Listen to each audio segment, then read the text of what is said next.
what's going on, guys? It's Friday. All right. So before we actually continue with the news, just to give you guys a brief update kind of thing of what actually happened with Jerome Powell yesterday when he was going through his testimony with Congress. Honestly, nothing really special actually happened. It was mostly the things that he reiterated the day before, where he was actually explaining about the whole inflationary pressures and such. Of course, Master came out to say to talk about this entire inflationary pressure as well, because she was also over at the Congress doing the whole testimony in front of the entire Congress. So people basically were asking about the whole inflation situation, especially during Ukraine, the whole Russia-Ukraine situation at the moment, which I'll also be doing an update right after this, because this is going to be a quick one anyway. And yeah, because people were asking, how are the Federal Reserve going to be handling inflation at this kind of high point because of this whole Russia-Ukraine situation? Inflation is still going to be a thing. Okay, and of course that's correct, because as much as we do want to empathize with the entire situation that's happening in Russia and Ukraine, inflation is still a very, very huge issue that needs to be solved. Okay, but at the same time, for someone who is hawkish like Masters, she actually thinks that it is better for them to actually go with a 25 basis point rate hike as well. So, of course, when this whole anti-inflationary talk actually began, the market was actually going down a little bit. When I was looking at the live stream, I'm not gonna lie, I almost dozed off watching the live stream because it was actually quite boring yesterday. But yeah, you could basically see the S&P 500 kind of have a small dip down a little bit, and then afterwards we went through the entire aftermarkets before we have a huge dip in the market. And I'll kind of give you guys the brief explanation of why we actually see such a huge dip in the market. The huge dip in the market actually happened quite late into the aftermarket. It was quite early in Singapore. If I'm not mistaken, it was about 7 or 8 a.m. And I received the news on my phone after I woke up at about like 9. I saw that it was the ceasefire agreement between Russia and Ukraine did not really come into fruition, and they are probably not going to be going through a ceasefire. So the negotiators basically are going back. Of course, this is not an ultimatum yet. So hopefully we are able to see some kind of changes in the near future. But anyway, let me do the update for the Ukraine and updates, the Ukraine and Russia. So let's cover some news today. All right. So we're going back 23 hours ago. Okay, Germany sends more anti-aircraft missiles to Ukraine. Same thing like yesterday and the day before. I'm going to be going through some of them very, very quickly. Things that I think that I should touch upon, then I'll touch upon it. Otherwise, it's basically just me talking about the news in general, bits and pieces. Germany will add 2,700 anti-aircraft missiles to its arms shipments to Ukraine following a first delivery of defensive weapons. That's pretty good. Okay, like I said before, I think that Ukraine needs a lot of weaponry, ammunition, armor, I don't know, defense, anything that they can help with the military itself against this entire situation. So anything would help. The shoulder-fired weapon known as Strela can be used against helicopter, airplanes, and operators. Okay, cool. Sounds a little bit like Call of Duty, but okay. A part of the recent policy U-turn triggered by the Russian invasion, Germany already approved the shipment to Kiev forces of 1,000 anti-tank missiles and 500 US-made anti-aircraft weapons known as Stingers. Okay, that's cool. Okay, this oligarch we actually went through yesterday. Canada's Kinross, the only big Western miner in Russia, is suspending operations. Okay, I'm going to tell you guys right now, there's going to be a lot of different brands, different companies stopping their operations in Russia, or closing down their stores in Russia, or trying to separate themselves from Russia. This is starting to become like a business sort of trend, a corporate trend, because it makes sense for you to do so. And at the same time, it kind of sends out a moral message for your company as well. So it doesn't really bring down the company as much if you're actually trying to shun the public enemy number one, that kind of thing. So yeah, it would kind of make sense, I guess. Russia demands Google block false ads about Ukraine war. I'm not sure if I talked about this yesterday because this kind of seemed a little bit fresh. But yeah, I'm not sure if this demand is gonna go far, because for Russia to demand Google to block false ads about the Ukraine war, I really don't see Google having to really do anything about it. If Russia wants to, Russia can just block out the entire Google, I guess. But that's not gonna happen. So, the order against Google come as Russian officials have increasingly clashed with tech companies over their handling of information about the war, including Google, Facebook-owned Meta platforms. Block access to Russian state-owned media outlets RT and Sputnik across Europe as part of a European Union sanctions order to do so. Late last week, the companies blocked the two channels from making money globally via ads sold on their platforms like YouTube. Russia has demanded that its channels be turned back on in Europe and has blocked or slowed access to some social media sites, including Facebook, after the company refused to stop fact-checking state-owned Russian media outlet. Yeah, I mean, honestly speaking, I do not really see Google having to really just block false ads about Ukrainian war. Of course, at the same time, we're going to be going past this fine line of fake news and also actual news. But I think right now this line is going to be very, very blurred, especially when this is going to be a whole Russia-Ukraine situation. So I'm not sure how Google is going to be fixing this situation, but of course, hopefully, we are going to get an update later on. So. All right, Volkswagen suspends car production in Russia, stop export. Like I said, makes sense. And Volkswagen is a German brand, if I'm not mistaken. So yeah, makes the most sense. Sanctions will hurt Russia, but are unlikely to deter its aggression in Ukraine. Yeah, okay. So I explained about this before as well. I do think that with this much sanction against Russia, it is true that they are going to be crippling Russia's monetary powers and such, their economical power to do more and more. But I do think that in the short term, it will not really deter them to enter Ukraine. If anything, it's going to aid them to enter Ukraine even more. Because like I said before, when I explained the war chest of Russia, they have a lot of money. Okay, they don't have a lot of money. They have a lot of oil. Okay, of course, I did see that Biden did go through a sanction to ban Russian oil. So like for everyone to just basically stop using Russian oil. Of course, that's going to hurt Russia a lot more than all those economic sanctions that Biden was doing before. So yeah, I do think that in the short term, it's not going to really stop Russia. I think Russia will still have enough in their war chest for them to continue on. Shelling destroys the residential compound in a Kiev region. No war, please. Companies divesting from Russia are facing big write-downs. Okay, IKEA closes all 17 stores in Russia. Same thing. I think it's smarter for the brand to do so anyway. So, a closed Russian market after invasion challenges U.S. fund managers. Let me just check this article a little bit. Has created a conundrum for U.S. investment firm, pressuring them to unload Russian securities when the country's stock market is closed and foreigners are blocked from selling shares there. Okay. I guess the fund manager is more invested into the Russian stocks market, I would assume. Yeah, okay, yeah, with Russian securities held in the fund, they're focused on emerging markets. Yeah, okay, yeah. Then if that's the case, okay, I'm not as confused anymore. All right, Russian oligarch. Okay, I read about this as well.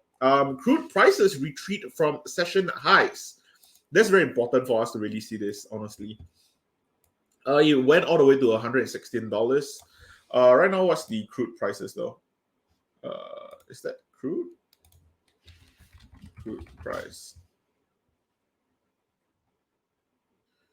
Do I have market watches? WTI. Oh, we are at 110. Okay.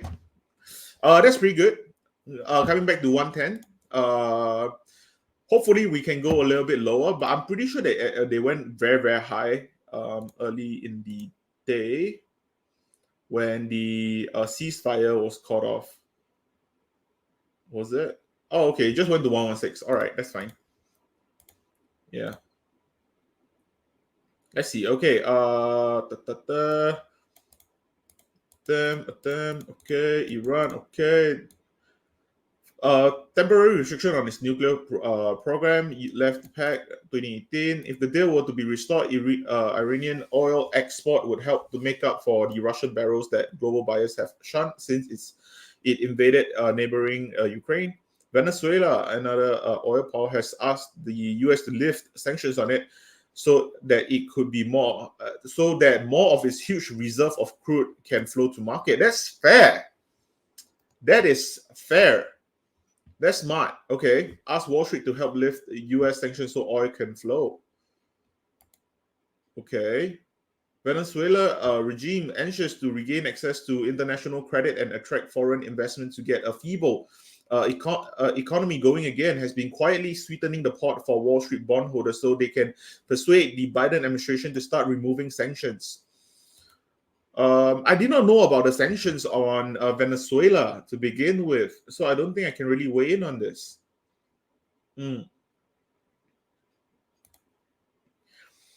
Okay, the sanctions leveled in 2019 against the state oil company Petroleos de Venezuela SA took a toll, with production falling to 300,000 barrels a day in 2020 before rising to about 760,000 barrels daily last year.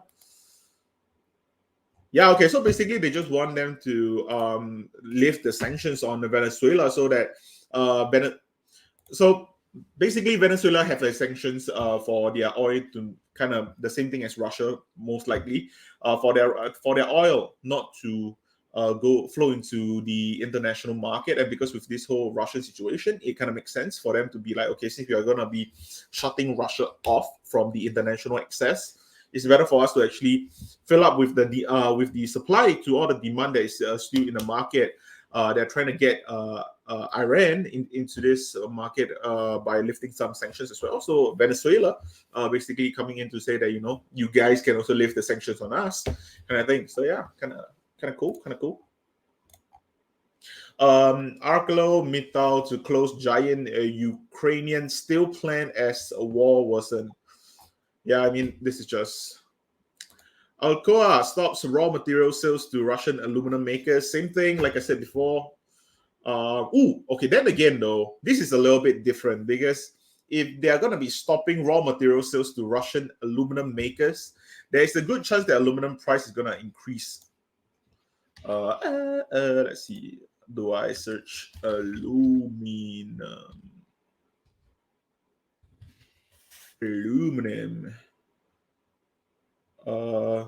Do I have the commodity for aluminum? Hold on.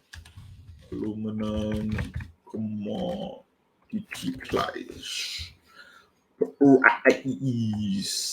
No. Where's Market Watch? Let's see.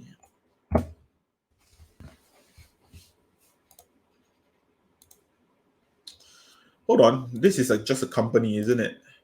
I'm not sure if I'm able to get the aluminum price itself. Okay, yeah. Okay, that's it. Yeah. All right. So yeah. Okay. Clearly, the aluminum price increased from the during the war. Can we actually see how much they increased during the war? Okay, it's not crazy. About 10%. Yeah. Okay, it is crazy. Never mind. It's 10% increment.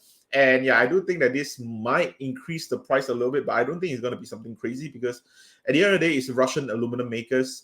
Russia is the one that's the one with the aluminum raw material to begin with. So this is not really part of the chain that's being blocked out anyway. So it doesn't really affect us as much. At Ukrainian border, overwhelmed guards volunteer confront exodus of a refugee fleeing war. How Bitcoin and a crypto exchange became part of Ukrainian war effort. Oh, okay. That's cool. I'm gonna actually talk a little bit more about this. So yesterday, during the whole testimony in Congress as well, Elizabeth Warren, if you guys remember her being the Karen, she actually came out to talk about the whole asking Jerome Powell kind of point blank, saying that because of Bitcoin, Russia definitely was able to get a lot out of this entire war because. As much as we are doing a lot of economical sanctions against Russia, Russia, at the other hand, is just using crypto to kind of just bypass all these sanctions that is coming to Russia, which is very, very smart. Okay, but at the same time, which is why Elizabeth Warren is asking Jerome Powell to actually start to tighten up on the crypto side of things. Of course, this would get into the SEC as well, which is why they will also have Gary Gensler come in to also start to regulate cryptocurrency on a new level. Of course, this will also put a fire under the people who are actually doing the technological and policy side of things for the stable coins, hopefully, in order for them to actually complete the stable coin, and then they can start to regulate the entire crypto market as a whole. That's kind of where I'm actually seeing how it's going to be done. But yeah, that's kind of what was actually said by Elizabeth Warren, which is why I suddenly just thought of when this actually showed up. Right, the founder of Ukraine's largest cryptocurrency exchange, Kuna, has been sleeping only a few hours a day since Russia invaded his country. The trading of a cryptocurrency on Kuna has jumped since the war began. The surge is in part a consequence of strict capital control implemented by the Ukrainian central bank, limits on ATM withdrawal, restrictions on the country's official electronic currency system, and suspension of the foreign exchange market. But cryptocurrency in Kuna has also provided a vehicle for outsiders to donate to Ukraine, raising funds for government and relief efforts. So for people who do not know about this whole entire thing, right now you are able to actually donate to Ukraine via Bitcoin, Ethereum, Polkadot. I'm pretty sure Polkadot is there as well, and I think Polygon as well. These are just some of the many cryptocurrency that they actually accept for donations to help with the whole government and the war against Russia as well. So you can probably go on Twitter to find Ukraine on Twitter. Okay, they are quite active on Twitter to be fair. Yeah, so you can see how you can actually help with the country and such. So of course, I wouldn't be surprised if after this whole thing actually blow over and we are actually done with the war. I wouldn't be particularly surprised to see Ukraine in general adapt Bitcoin as legal tender, because if Bitcoin or a lot of cryptocurrency is actually helping the country in times of needs, and a lot of people are basically starting to use it as a ongoing currency as well. So I think that if this whole thing is over, I wouldn't really think that it's really out of sight for us to think that Bitcoin might be legal tender in Ukraine. So that might be something for us to actually look into as well. Airlines reroute flight paths to avoid Russia, of course. China declared its Russia friendship had no limits. It's having second thoughts. Hold on, let me read this aloud. Okay. In months leading up to Xi Jinping making common cause with Russian President Vladimir Putin, Chinese leader was focused on one country, and it wasn't Ukraine. His ambition for alignment with Mr. Putin has one main purpose: presenting a united front against the US. The result, according to Chinese official foreign policy advisors to Beijing and an analyst of a public statement, was February 4 China-Russia declaration that the country's friendship had no limits. Okay.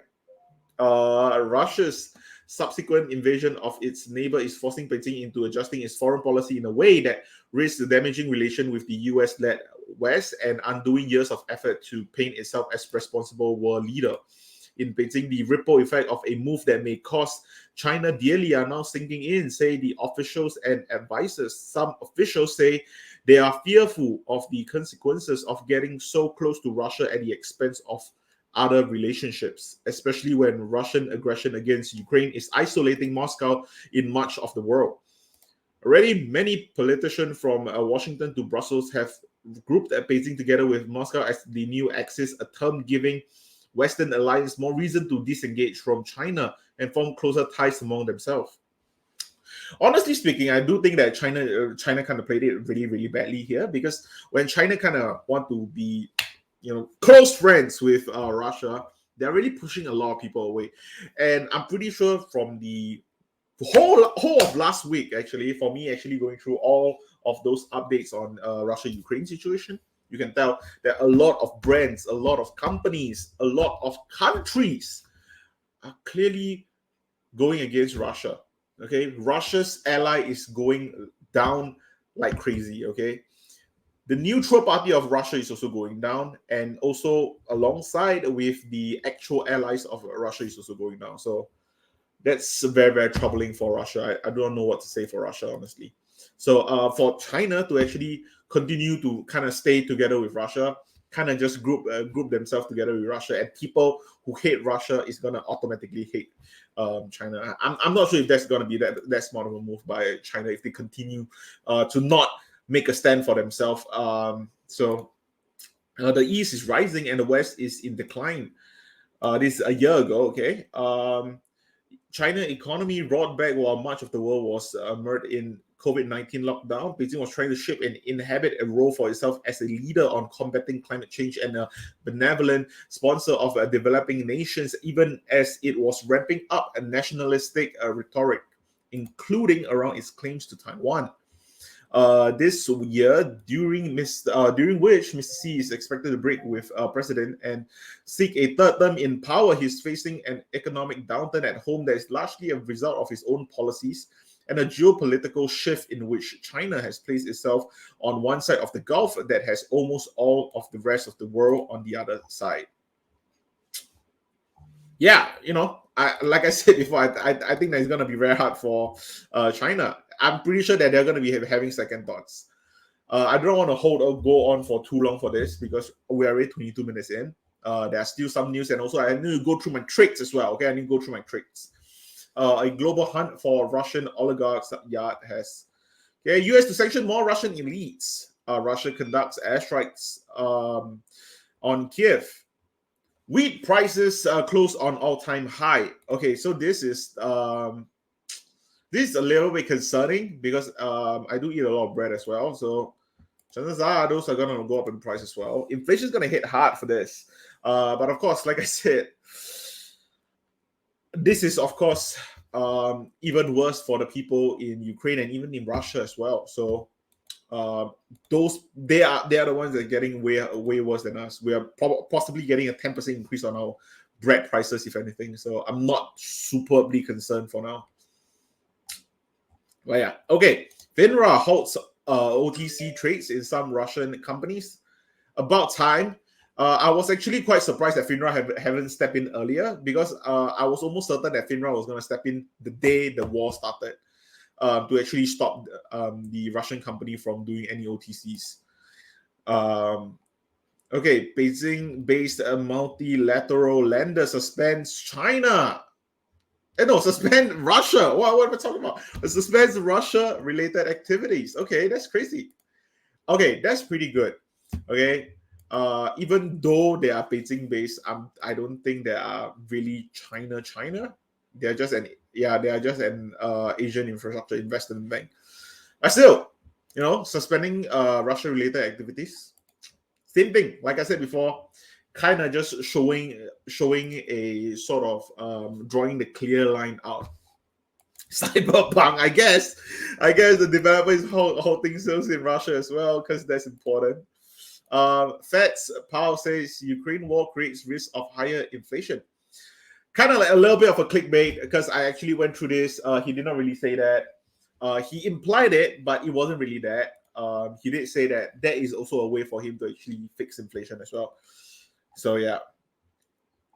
Oh, Nancy Pelosi backs effort to ban Russian oil imports to US. This was what I was talking about as well, where Nancy Pelosi came to say that she wants to ban oil from Russia. And then, of course, I think Biden has also backed for that as well.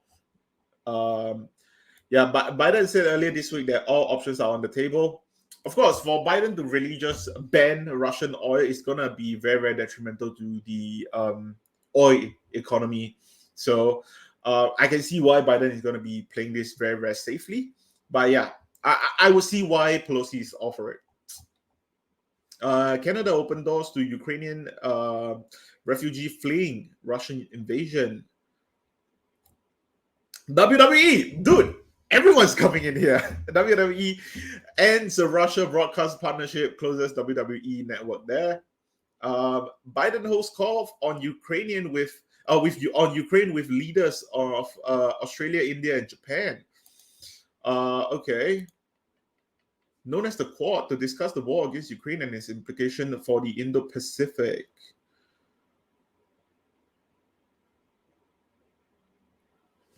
Reluctant to condemn Russia's military assault on Ukraine and abstain on a UN resolution condemning the invasion. Putin is now isolated from the world more than ever. India and Russia share close defense ties and in December agreed to extend military technical cooperation for another decade. Both sides have said that they are proceeding with delivery of S-400 surface-to-air missile system from Russia to India, despite the threat of US sanctions on New Delhi. The Quad leaders during the call agreed to meet in person in Tokyo in the coming months, the White House said in a statement. The Quad leader discussed the ongoing conflict and humanitarian crisis in Ukraine and assessed its broader implication. The statement read, they agreed to stand up a new humanitarian assistance and disaster relief mechanism, which will enable the Quad to meet future humanitarian challenges in the Indo-Pacific and provide a channel for communication as they each address and respond to the crisis in Ukraine. Cool. I mean, steward of internet domain punts on Ukraine's request to punish Russia. What is this? It's a non-profit that coordinates the maintenance of internet address. Uh-huh. Okay. I'm so confused by this. It is only through broad and unimpeded access to the internet that citizens can receive reliable information and a diversity of viewpoints. Regardless of the source, ICANN does not control internet access or content. Okay. I'm confused. Never mind. Russia halts rocket engine deliveries to US. So yeah, finally, Russia is gonna be fighting back against US by basically doing this. If anything, I would assume that Virgin Galactic's, SpaceX, and what's the Amazon one? Blue something? Was it like Blue Moon or Blue Star or something along that line? Those are the ones that is going to be really affected by it. I don't think the rocket engine the deliveries for rocket engine is going to be affecting that huge of part of the US economy. Let's see. Russia is halting. Okay, owned by Boeing. Okay, said it has enough of those motor in hand for upcoming mission. Yeah, frankly speaking, I feel that this is more like Russia's just trying to fight back a little bit. All right, TJ Maxx parent to exit investment in Russia. Like I said, oh my God, Ukrainian. Okay, Microsoft, SpaceX, Airbnb, and other offer Ukraine assistance. That's pretty nice. Nike to Putin warns Saudi crown prince against politicizing energy issues.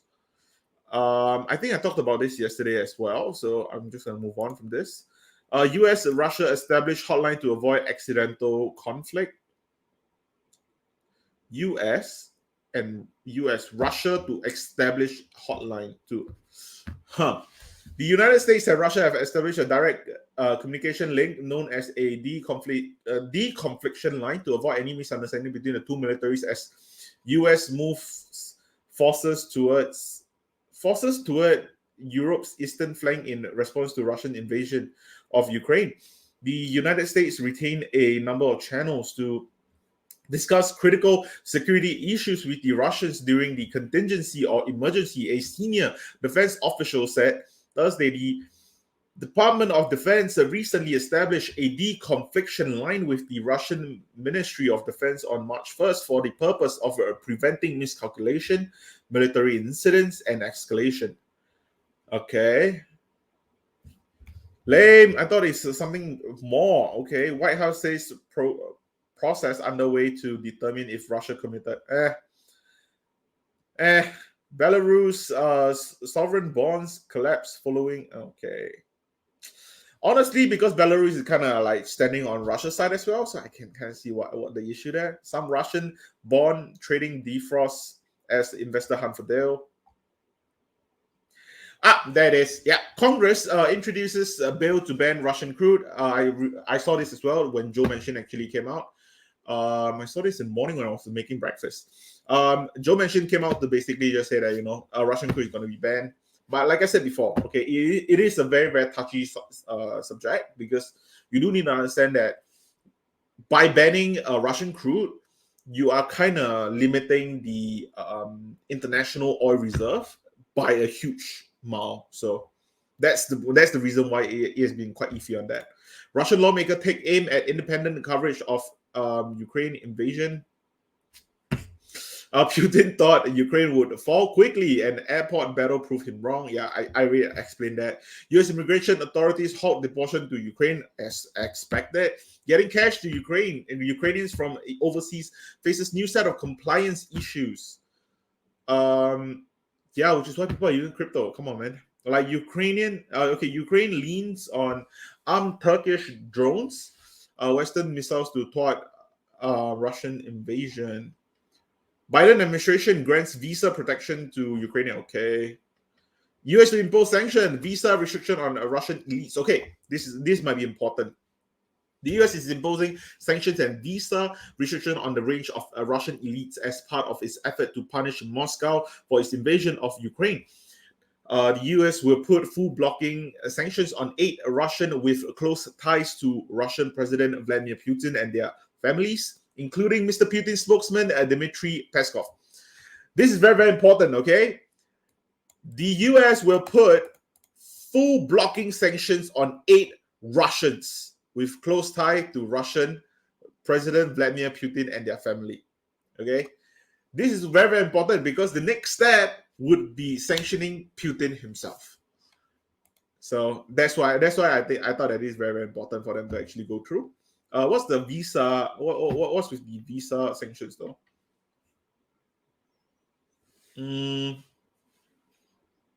Okay, they didn't really talk anything about the visa sanctions. Video footage, nuclear power plant under attack. Okay, yeah. I saw this. The Zaporizhzhia nuclear power plant under attack. I'm not sure what made the market worse, especially nearer to the end of yesterday's after hours.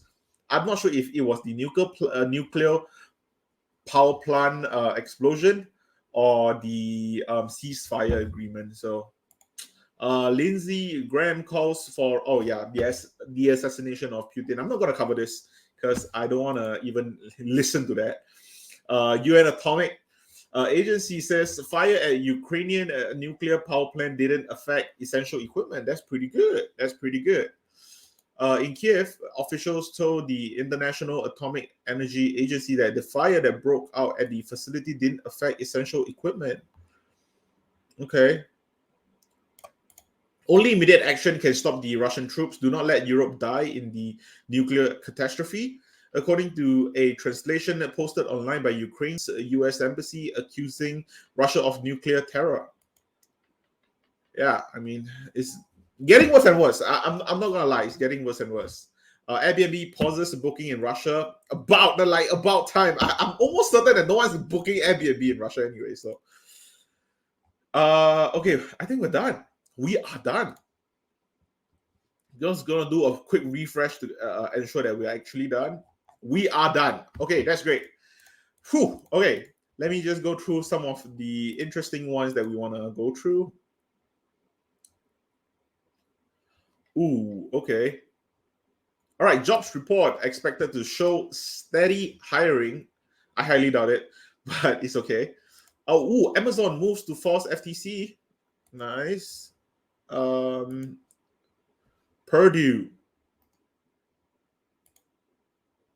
Oh my god, this is going to be interesting for me to read as well.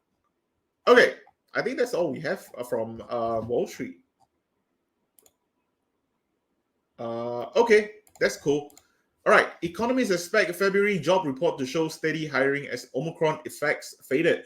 Oh my god, I can't believe I'm actually happy to hear the word Omicron in the news. I haven't heard Omicron in the news in so long. Like it's I'm just happy to see some normal news. Okay, Omicron is normal to me. Gosh.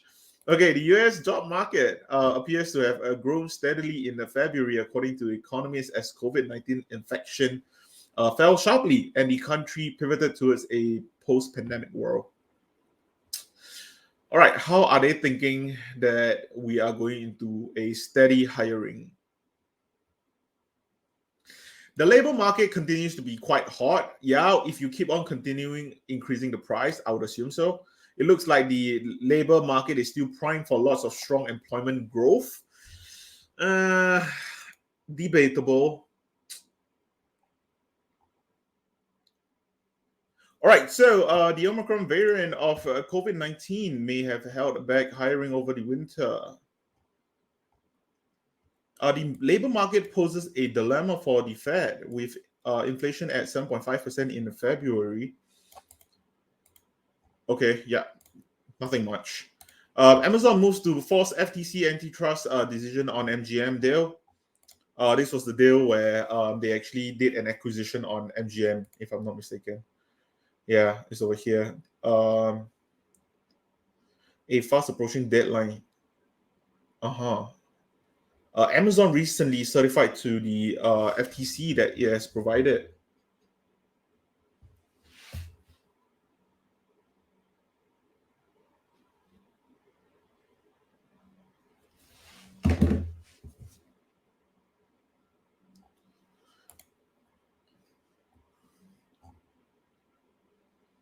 Yeah, okay.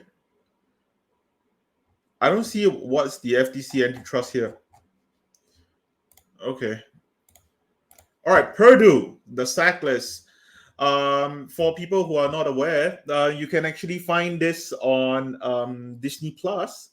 It's called Dope Sick, where they actually made a whole drama series going through the whole OxyContin situation. And that's like the whole opioid deal. It's crazy. It's 9 episodes. I watched it and it was great. Members of the Sackler family who owned Purdue Pharma grew wealthy from sales of OxyContin, agreed to pay up to $6 billion to settle a lawsuit accusing them of helping fuel the opioid addiction epidemic, earning the unanimous support of a state attorney general to resolve the family's liability and end the drug maker's bankruptcy case. That's pretty cool.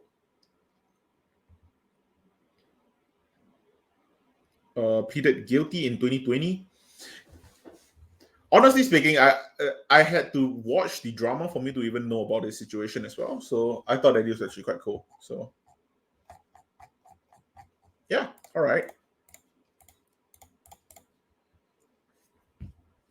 The Ukraine update, nuclear regulator said talk as fire contained. Okay, yeah, basically all of them are just talking about the same thing right now. Okay, so yeah, I should probably end the thing right now. I should go and get a shower most likely because I might need to go out and run some errands for a little bit. But anyway, thank you guys for watching, and I'll see you guys next time. Oh wait, hold on. Before that, I totally forgot about it. My trades. All right, let's go through my trades. My trades. What have I actually traded this week? All right, transactions. File transactions. All right, I sold Palantir puts. I bought Robinhood puts. I bought more Palantir. I sold all of my Ford puts. But then yesterday I bought in on my Ford puts again because Ford basically went up to like $18. So I thought that I wanted to get back into a put position again. I bought in on the sold Snapchat call that I had because I sold a call, basically shorting the market a little bit on the Snapchat. But I think I bought back into my covered call yesterday. I made about a good $300 or so. I bought more Peloton put. Like I said before, I'm just very, very against Peloton. I'm not sure why I keep on doing that. And also, I bought two more Google Share Alphabet, and also I bought where is it? And I bought more SoFi Technology shares. So yeah, those are basically my trades. Honestly speaking, my trades are actually getting more and more boring these days because it's kind of a lot more predictable nowadays with all this thing going on right now. I do only have a few good names that I'm very, very interested in. But other than that, thank you guys. And I'll see you guys next